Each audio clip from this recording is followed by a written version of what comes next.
నేను మన అల్లూరు గ్రోమర్లోని మేనేజర్గా పనిచేస్తున్నాను. మనకు అన్న వచ్చి నానో డిఏపి కావాలనేసి అని అడగడం జరిగింది. సో అన్నకి నానో డిఏపి అయితే రిఫర్ చేశాము. సో అన్న అయితే వాడాడు. ఎలా ఉండిందో అన్న మాటలోనే తెలుసుకున్నాం. అన్న మీ పేరు? నా పేరు కిరణ్ అండి. అల్లూరు. నేను నారు పోసిన రోజు నుంచి 90 రోజుల వరకు వచ్చిన పైరుకి నానో డిఏపి వాడానండి. చాలా బాగా రిజల్ట్ అనేది బాగా నీట్గా కనిపిస్తుంది. ఇక్కడ నుంచి నెక్స్ట్ కార్ నుంచి కూడా నేను నానో డిఏపికి ప్రిఫరెన్స్ చేసి ఫస్ట్ నుంచి కూడా నానో డిఏపి వాడాలని డిసైడ్ అయ్యానండి. నానో డిఏపికి రావాలని మీకు ఎలా అనిపించింది అన్న? అంటే ఎవరైనా రిఫర్ చేశారా? నాకు వేరే వాళ్ళు కొంతమంది రైతులు అవగాహన కల్పిస్తే అవగాహన కొద్దీ వచ్చి మన గ్రోమర్లో ఉన్నాయని తెలిసి అందులో అన్నిటికన్నా కూడా మన గ్రోమర్లో నానో డిఏపి రేట్ కూడా చాలా తక్కువగా ఉందండి. అందువల్ల దానికి రిఫర్ చేసి దాన్ని వాడాల్సి వచ్చింది. ఓకే, రిజల్ట్ ఎలా అనిపించింది అన్న మీకు? చాలా బాగా గ్రోత్ కానీ పనితనం 90 రోజులు కూడా ఇట్లా పనితనం చేస్తుంది అనే దానికి మాకు ఒక అవగాహన వచ్చిందండి. పని చేస్తుంది ఖచ్చితంగా.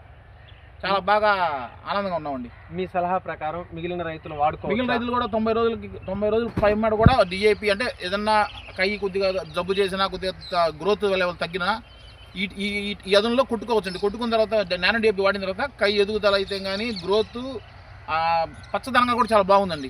నా అభిప్రాయం అది. ఓకే, రైతుకైతే చాలా బాగా నచ్చింది. సో అందరూ కూడా ఇలా వాడాలని కోరుకుంటున్నాం. We're supporting for nano DAP. Yes.